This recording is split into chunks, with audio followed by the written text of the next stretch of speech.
읽은 말씀에 근거해서 하나님의 사람 모세 16번째 시간으로 그 산 시내산에서라고 하는 제목으로 말씀드리겠습니다. 오늘 말씀에 보면 이스라엘 자손이 애굽 땅을 떠난 지 3개월이 되던 날 그들이 시내 광야에 이르렀다라고 이야기를 합니다. 출애굽한 지 50일 조금 더 지난 그런 때인 것 같아요. 그들이 르비딤을 떠나 시내 광야에 이르러 그 광야에 장막을 치되 이스라엘이 거기 산 앞에 장막을 쳤다 이렇게 되는데, 원문이나 영어 성경에 보면 그 산이라고 되어 있습니다. 그 산, 그러니까 아무런 산도 아니고 딱 정해진 그 산이에요. 우리가 이 말을 통해서 우리가 확인할 수 있는 부분이 뭘까요? 하나님께서는 출애굽 후에 이 산으로 인도를 하셨다. 가나안에 들어가기 전에 분명한 하나님의 목적이 이 산에 있었다라고 하는 거죠. 왜 그러면 그 산일까요? 출애굽기 3장 12절에 보면 모세가 80세인 모세가 하나님을 만납니다. 가시떨기 가운데 임재하신, 떨기나무에 불은 붙었지만 나무가 타지 않는 그 아주 신기한 광경을 보러 갔다가 하나님을 만나게 됩니다. 하나님의 임재를 체험하게 됩니다. 그때 하나님께서 모세에게 아주 분명한 사명을 주시죠. 애굽에서 지금 아주 힘들어하는 내 백성을 내가 가서 좀 구원해내야 되겠다. 애굽에서 내 백성이 나올 수 있게 하는 그 임무를 내가 너에게 맡기겠다, 이렇게 이야기합니다. 물론 우리가 잘 아는 것처럼 모세가 온갖 이렇게 저는 말도 못하고 제가 뭐기에 온갖 변명을 다 늘어놓지만 결국은 갈 수밖에 없죠. 근데 출애굽기 3장 12절을 보면 하나님께서 이렇게 말씀합니다. 하나님이 이르시되 내가 반드시 너와 함께 있으리라. 내가 그 백성을 애굽에서 인도하여 낸 후에 너희가 이 산에서 하나님을 섬기리니 이것이 내가 너를 보낸 증거니라. 이 산에서 나를 섬길 거다라는 이야기를 합니다. 우리가 가시떨기 나무 그 경험을 한 산이 호렙산이라고 이야기를 하죠. 호렙산과 시내산은 동일한 산이에요. 그러니까 하나님께서 호렙산에서 모세를 만나시고 내가 너를 애굽에 보내어서 내 백성을 애굽에서 나오게 할 거다. 그리고 이 산에서 나를 섬길 거다라고 말씀하셨고 이것이 내가 너를 보낸 증거다.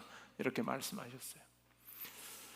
그 호렙산 가시떨기 나무 사이에 임재하신 하나님을 만나고 나서 다시 돌아와서 시내산에서 하나님과 언약을 맺는 요때까지 얼마나 기간이 경과했을까요? 명확한 기간을 알아보기는 어렵습니다. 왜냐하면 호렙산 이 사건이 정확하게 언제 일어났는지 알기 어려운데, 그래서 정확한 기간을 이렇게 확인하기 어렵지만 우리가 추정을 해보면 1년 혹은 1년 반 정도의 시간이 필요했다라고 우리가 생각을 합니다. 모세가 하나님을 처음 만났을 때는 어떨까요? 처음 만났을 때는 정말 이게 하나님께서 나를 만나 주셨고 사명을 주셨지만 이게 진짜 가능할까? 하는 생각을 했을 겁니다. 왜냐하면 자기가 뭐기에 바로왕 앞에 가서 그와 같은 이야기를 하고 자기 말을 듣고 바로왕이 백성을 내줄 이유가 하나도 없는 거예요. 이 모세의 생각 속에는 이건 불가능한 이야기입니다. 그래서 우리가 출애굽기를 쭉 살피면서 알지만은 그것은 모세의 어떤 능력에 의해서 된 것이 아니라 하나님께서 하심으로 그것이 가능하게 됐다 하는 것을 우리는 잘 알고 있죠. 1년 전 혹은 1년 반 전에 모세를 만나셨던 하나님께서 약속하신 대로 그 일이 이루어지게 하시고 그 약속의 현장에 다시 서게 하시는 거예요. 두 번째 서는 겁니다. 하나님 앞에 두 번째 이 산에서 서는 경험을 하는 것이죠. 첫 번째 섰을 때는 이게 어떤 방법으로 도무지 안 될 것 같고 불가능할 것 같은 그것으로 가득 찼던 그 상황에서 하나님을 만났지만 1년 반, 1년 정도 지난 후에는 약속하신 하나님께서 그것을 이루어 주신 그것을 생생히 모세는 체험을 한 거죠. 자기에게 말씀하시고 이루시는 하나님이시다라고 하는 것을 모세가 증인으로 이 자리에 서 있습니다. 말씀하시고 반드시 이루시는 하나님. 우리가 이런 측면에서 생각을 해보면 이 본문에서 우리가 뭘 생각해 볼 수 있을까요? 우리 신앙생활에 생각을 해보면 우리가 하나님을 인내함으로 기다린다라고 하는 것이 얼마나 중요한가. 하나님께서 우리에게 말씀하신 그 말씀을 내가 붙들고 인내함으로 하나님 앞에서 기다리는 그 시간이 우리 가운데 필요하다라고 하는 것입니다. 우리가 때로는 신앙생활을 하면서 하나님께서 우리에게 아주 큰 열매를 주시길 기대할 때가 있습니다. 하나님 제게 정말 큰 열매를 주십시오 이렇게 기대를 하는데 하나님은 그와 같은 방식으로 일하지 않으시는 거예요. 오늘 본문을 통해서 우리가 확인하는 거예요. 어찌 보면 하나님께서 우리에게 작은 씨를 주시는지도 모르겠어요. 씨앗을, 겨자씨와 같은 씨앗을 이렇게 주시는 거예요. 그리고 그 겨자씨와 그것이 어찌 보면 하나님의 계획일 수도 있고 또 우리가 가지고 있는 어떤 문제를 풀어가는 하나님의 방법일 수도 있습니다. 근데 그것이 무엇이든지 간에 하나님께서는 우리에게 아주 작은 씨앗과 같은 걸 허락해 주세요. 모세가 그 사명을 받았을 때 도무지 이게 어떻게 가능하지라고 하는 생각으로 애굽으로 갈 수밖에 없었던 그런 심정, 그것이 우리에게도 있는 거죠. 근데 시간이 지나고 나니까 그 작은 씨에서 이제는 잎이 나고 나중에는 열매가 맺히는 큰 나무로 성장해서 열매가 맺히는 그 이야기가 바로 오늘 본문에 나타난 이야기예요. 모세에게는 바로 그것이 경험되는, 우리 신앙생활에서 이것을 얼마나 경험하느냐라고 하는 것이 중요해요. 신앙생활하면서 그냥 내가 내 삶에서 이렇게 역사하시는 하나님을 내가 얼마나 만났는가라고 하는 것이 참 중요해요. 그렇지 않으면 우리 신앙생활은 그냥 듣고 끝나는 거예요. 그냥 듣고 하나님께서 이런 분이시다라고 하는 들음에서만 그치고 그 하나님의 일하심, 약속하시고 이루시는 하나님을 우리가 경험하지 못하면 그건 참 우리 신앙생활에서 어찌 보면 굉장히 불행한 일이죠. 그렇게 돼서는 안 되겠죠, 그죠? 우리 각자에게 하나님께서 주신 씨앗이 있어요. 그것을 그냥 땅에 파묻고 또 물도 주고 하는 그러면서 싹이 나기를 기다리는 그런 모양으로, 그런 모양새로 내가 신앙생활을 하는가? 아니면 그냥 하나님께서 내게 그냥 말씀만 하시고 나는 그 말씀을 어찌 보면 씨를 뿌리듯이 땅에 이렇게 심는 그 일도 하지 않고 그냥 말씀으로만 끝나는 그런 모습으로 내가 살고 있지 않은가? 우리가 사실 점검해 봐야 할 부분인 것 같아요. 겨자씨, 아주 작은 씨 중에 씨지만은, 가장 작은 씨앗 중에 하나지만은, 그러나 그것이 나중에 장성했을 때는, 컸을 때는 나무가 컸을 때는 새도 깃들 수 있는 그런 나무가 되는 그런 어떤 내 삶의 역사하시는 하나님을 내가 얼마나 체험하며 살고 있는가. 근데 이것을 경험하는데 가장 중요한 것이 저는 기도라고 생각해요. 내 삶에서 기도가 없어졌다? 내가 오늘 하루도 기도하지 않고 산다? 내가 일주일 중에 기도하는 시간을 따로 정해 놓지 않고 내가 기도 생활을 하지 않는다? 그러면 저는 그건 이 겨자씨를 땅에 이렇게 심는 그 작업부터 하지 않은 거라고 생각해요. 우리가 신앙생활하면서 성도님들 여건이 다 달라요. 저희야 이제 성도님들 대체로 알잖아요. 여건이 다 다르고 살아온 그 모습도 다 다른데, 그러나 그것이 다 다르다 할지라도 공통된 한 요소는 기도하는 사람으로 사느냐 아니냐라고 하는 이 기준은 매우 중요해요. 기도의 중요성을 알고 시간을 정해서 하나님 앞에 기도하러 나아가는 성도는, 저는 작은 씨가 이제는 싹이 나고 또 잎이 나고 열매 맺는 이 과정을 분명히 경험하게 돼요. 우리에게 필요한 것이 바로 기도고, 이 기도는 인내하는 그런 기도, 그것이 필요하다 라고 하는 것입니다. 절대로 하나님은 그냥 열매를 툭 그냥 주시지 않으세요.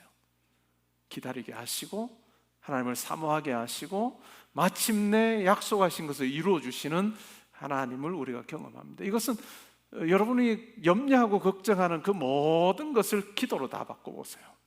자녀를 위해서 염려가 될 때도 있죠. 야, 얘가 앞으로 어떻게 될 건가? 또 뭐 결혼해, 애들 자녀들 결혼 놓고 다 걱정하는 이 세상의 모든 부모의 공통된 모습 아닐까요? 그럼에도 불구하고 기도하는 부모에게는 하나님께서 일하십니다.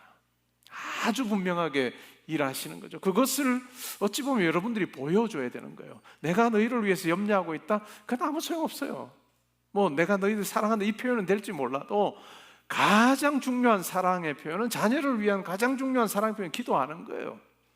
여러분, 기도하는 엄마로, 기도하는 아빠로 자녀들에게 드러나는 것, 보여지는 것, 이것보다 더 중요한 게 없어요. 그리고 이것을 통해서 겨자씨가 이렇게 땅에 이렇게 심겨졌을 때는 이것이 자라는 과정을 몰라요, 우리는.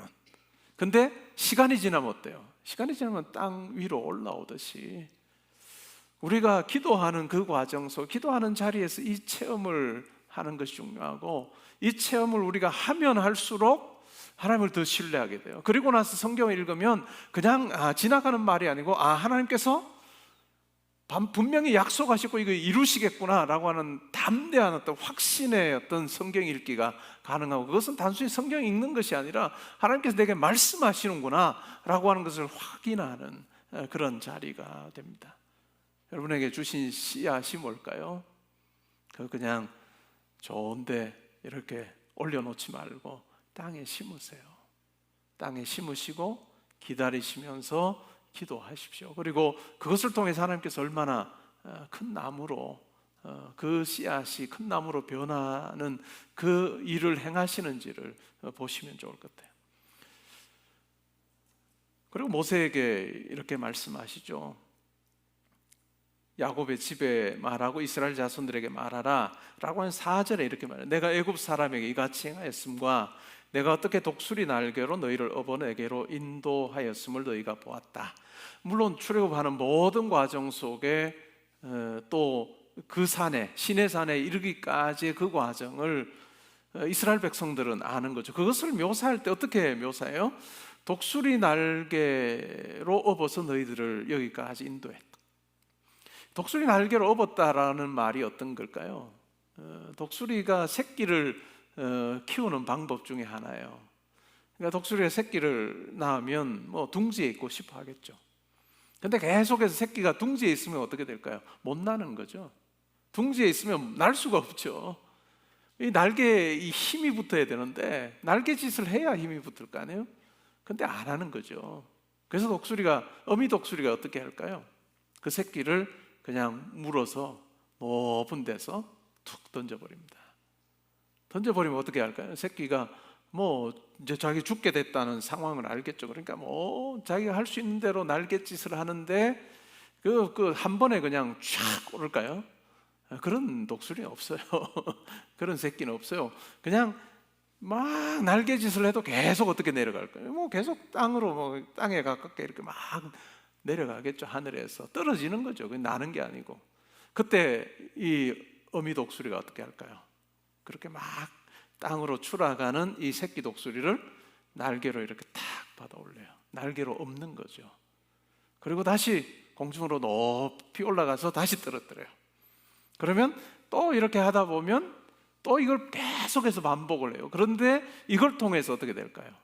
이 새끼 독수리의 이 날갯짓에 이제 힘이 생기기 시작하는, 근육이 발달하게 되고 힘이 생기기 시작하면 비로소 어느 시점에 그냥 계속 떨어지는 게 아니라 팍 차고 올라갈 수 있는, 날 수 있는 것이 가능해지는 거예요. 그러니까 하나님께서 이스라엘 백성들을 인도하심도 참 묘한 거죠. 그냥 출애굽하고 나서 바로 그냥 가나안으로 딱 보냈으면 제일 좋을 거예요. 우리가 그게 바라는 거 아니에요, 그렇죠? 예수 딱 믿고 나면 모든 것이 잘 되고 막 기도 조금만 해도 하나님께서 야, 내 그럴 줄 알고 기다렸다 하고 막 부어주시면 좋을 것 같은데, 그렇게 부어주면 어떻게 될까요? 다 망쳐요. 망칩니다. 그걸 하나님께서 잘 아시는 거죠. 그래서 어떻게 하세요? 여러분, 고난도 주십니다. 때로는 우리 가운데 아픔도 주시고 어려움도 주십니다. 그것 주시는 것이 야, 너 힘들어 봐라 이게 아니고 뭐예요? 내게 기도해라. 기도한다는 것은 어떤 걸까요? 하나님과 사귀는 시간이에요. 하나님과 사귀는 인격적인 사귐의 시간이에요. 하나님과 기도의 자리에서 우리가 하나님을 만나게 될 때 그 어려움 가운데 내 계획 가운데 함께 하실 하나님을 우리가 신뢰하게 돼요. 기도를 하면 할수록 하나님을 신뢰하는 것이 커져요.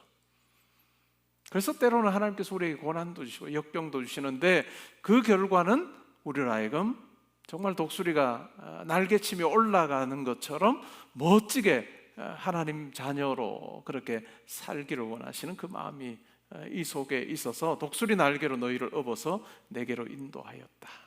이 자리에 우리 성도님들이 이 고백이 되면 좋겠어요. 자기의 삶을 돌아보면서 맞습니다, 아버지.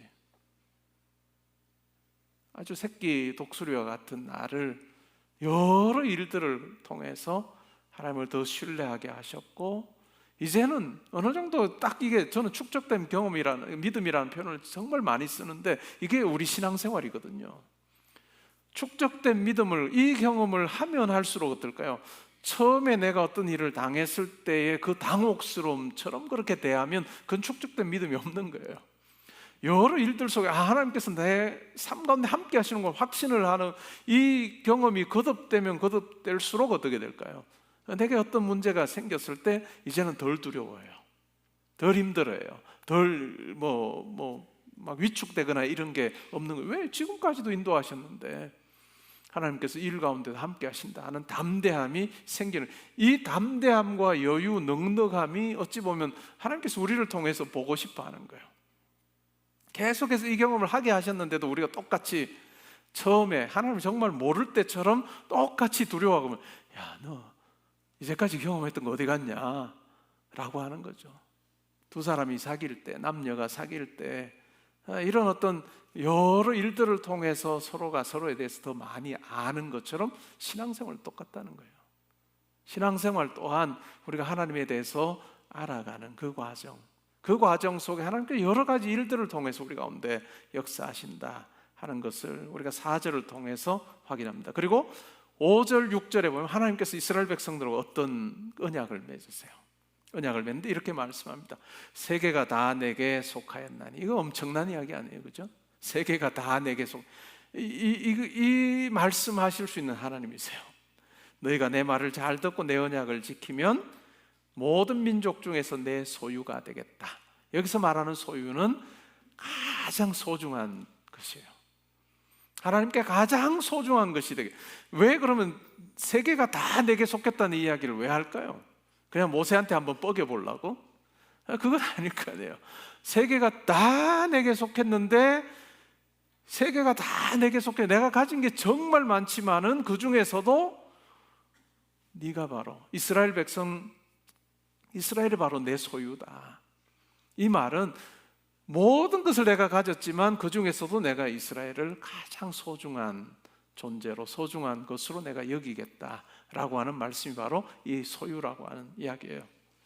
그리고 무엇을 이야기합니까? 거룩한 백성이 되고 제사장 나라가 되게 하겠다. 아주 약한 이스라엘이에요. 어찌 보면 여러 다른 나라들과 비교하면 비교가 안 되는 그런 나라죠. 민족이죠. 근데 하나님께서 이와 같은 이야기를 하십니다. 그러면서 내 소유가 되게 하겠다라고 하시면서 6절에 보면 제사장 나라가 되고 거룩한 백성이 되게 하겠다라고 이야기를 하십니다. 거룩한 백성이 뭘까요? 하나님을 만남으로 구별된 삶을 사는, 이것은 외적인 어떤 구별의 의미보다도 훨씬 더 깊은 의미예요.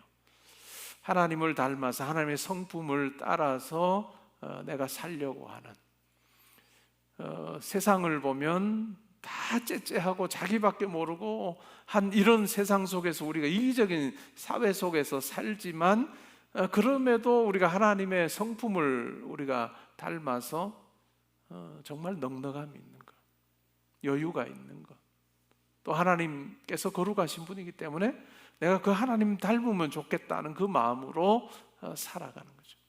다른 많은 사람들에게 사랑을 베풀 줄도 알고 또한 많은 사람들을 생각하는 그런 어떤 긍휼도 가지고 살아가는 그러한 하나님의 백성이 되기를 원하는 것입니다. 그리고 제사장 나라는 어떤 걸까요? 제사장 나라는 하나님과 세상 사이에 다리를 놓는 거예요. 다리를 놓는 것입니다. 그래서 세상의 많은 사람들이, 많은 민족들이 하나님께로 나아올 수 있도록 하는 그것이 바로 제사장 나라예요. 이것은 우리 신약의 성도들에게도 그대로 주어진 말씀입니다. 베드로전서 2장 9절에 보면 그러나 너희는 택하신 족속이요 왕 같은 제사장들이요. 여기 앞에 보면 왕 같은이라고 하는 말이 더 붙었어요. 왕 같은 제사장들, 거룩한 나라요 그의 소유된 백성이니. 이렇게 제사장 나라 또 거룩한 백성 소유 삼으신 이유가 뭐냐? 베드로전서 2장 9절에 보면 아주 분명하게 베드로 사도가 이야기합니다. 이는 너희를 어두운 데서 불러내어 그의 기이한 빛에 들어가게 하시니 아름다운 덕을 선포하게 하려 하시고. 이게 딱 우리에게 이와 같은 정체성을 허락하신 이유예요. 그러니까 우리가 신앙생활을 하면서 하나님을 진짜 만나고 싶습니다 하면 요것대로 하면 되는 거예요. 뭐대로 하라고요? 어두운 데서 불러내어서 기이한 빛에 들어가게 하신 하나님의 그 아름다운 덕을 선포하는 거예요. 하나님이 어떠한 분이신지, 하나님께서 우리에게 베푸신 은혜가 뭔지를 내가 많은 사람들에게 드러내는 삶 살기 원합니다. 이것이 우리 인생의 아주 중요한 목적이 되면 하나님께 들어 사용하기 시작하세요. 예수님께서 하신 말씀하고도 일맥상통해요. 너희는 무엇을 먹을까 무엇을 마실까 염려하지, 뭘 입을까 염려하지 말아라. 너희는 먼저 그의 나라와 그의 의를 구하라. 그리하면 이 모든 것을 너희에게 더하시리라 라고 말씀하셨던 예수님의 말씀과도 똑같은 이야기예요.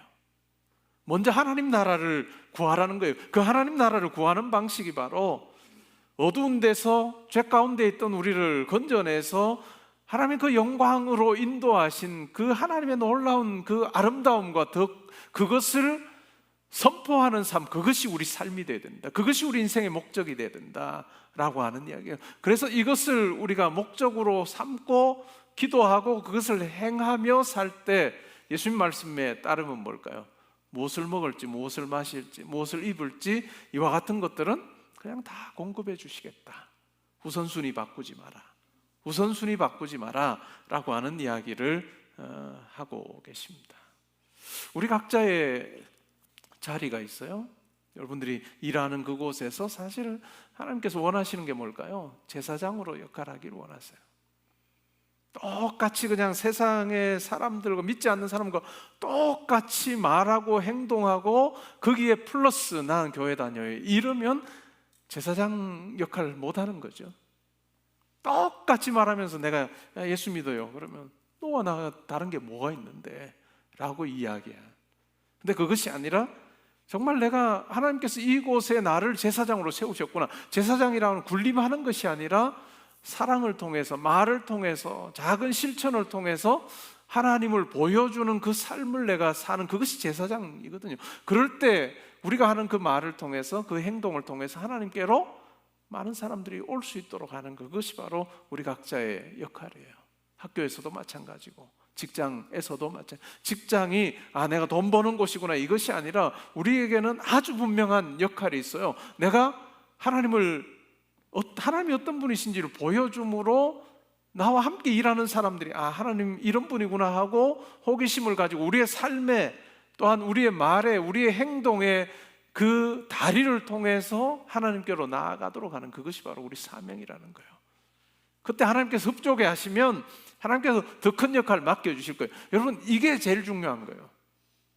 그냥 내가 여기서 돈 많이 벌었다, 연봉 더 많아진다 이게 중요한 게 아니고 내가 이런 모습으로 살 때 하나님께서 기뻐하시면 그때부터는 이제 우리 생각을 떠나요.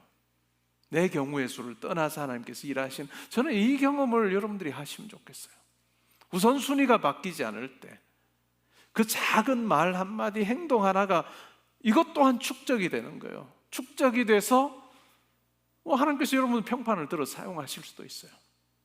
여러분들을 만나는 사람들이 거긴 참 달라, 그 사람 괜찮아. 여러분들이 내가 교회 다닌다는 이야기를 한마디도 안 해도 여러분들을 만난 사람들이 야, 다른 사람, 저 사람 참 괜찮아, 이것이 입소문을 타고 그냥 여러분들이 알지도 못하는 사람들에게 쭉 퍼져갈 때 결국은 하나님께서 그와 같은 모든 것을 들어 사용하셔서 그 하나님께서 여러분들을 통해서 이루시길 원하신 그 장이 더 넓어지게 하신다라고 하는 것을 우리가 생각해 볼 필요가 있습니다. 말씀을 맺으려고 합니다.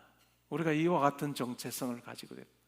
이스라엘 백성들에게는 하나님께서 홍해를 건너는 것을 통해서 또 아브라함에게 하신 약속을 통해서 이와 같은 일을 행하셨고 또 그와 같은 자리로 부르셨지만 우리 모두 다는, 이 자리는 우리 모두 다는 하나님의 아들이신 예수님께서 우리를 위하여, 우리를 대신하여 십자가에 죽으심으로 하나님의 그 사랑을 아주 분명하게 보여주심으로 그 사랑과 은혜로 말미암아 내가 어두움 가운데 있었다가 이제는 빛으로 옮겨졌습니다 하는 그 고백이 우리 가운데 있는 예수 그리스도의 십자가를 통해서 우리가 하나님의 소유가 되고 세계가 다 내게 속해요. 제가 좋아하는 말 중 우주 만물이 다 하나님의 것이지만 그러나 그 중에서도 우리 성도들을 내 소유라고 자랑하고 계시는 하나님이에요.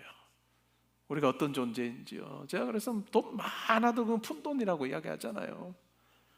이 세상 살면서 막 그거 가지고 할 거 아니고 우리 뭐 영원한 하나님 나라 가면 진짜 푼돈 그거 아무것도 아니고 뭐 그때는 돈도 쓸 것도 없는데 그러니까 뭐 그 앞에 쩔쩔매는 모습으로 우리가 살 것도 아니에요. 왜? 우리 아버지가 그런데. 근데 우리가 중심 바로 잡는 건 중요해요. 중심 바로 잡으면 하나님께서 일하실 텐데 이 부분이 때로는 잘못되면 이게 하나님의 일하심을 우리가 경험하지 못하고 그냥 말로만 다른 사람 삶에 이렇게 역사하셨다 그 말로만 듣다가 끝날 수도 있다라고 하는 부분이죠. 그래서 우리에게 필요한 게 뭘까요? 우리 가운데 이와 같은 놀라운 은혜가 주어진 것을 우리가 기억하는 거예요. 그리고 감사하는 거예요. 매일의 삶에서 이 감사하고 계십니까? 하나님으로 말미암아 내가 이런 하나님 이름을 부를 수 있는 자녀로 내가 살고 있습니다. 구원 백성으로 살고 있습니다 하는 이 감사가 우리의 매일의 삶, 오늘의 삶에 있어야 됩니다. 그리고 하나님께서 내게 맡기신 제사장으로서의 그 사명 내가 잘 감당하겠습니다 라고 하는 마음으로 우리가 하루하루를 살 때 저는 하나님이 보시고 기뻐하시면 그거 끝이라고 생각해요. 하나님이 여러분을 보시고 마음에 들어하면 끝이에요. 어떤 기업에서 어떤 오너가 어떤 한 사람, 이 사람 마음에, 이 직원 마음에 들어 하면 끝이에요. 그것과도 비교 안 되는 그런 하나님 아버지께서 우리를 마음에 들어 하시면 그것보다도 더 든든한 게 어디 있겠어요, 그죠? 그래서 오늘 이 말씀을 통해서 이 생각을 해보면서 하나님께서 내게 주신 씨앗이 뭘까? 그리고 그것을 놓고 내가 기도하고 있느냐?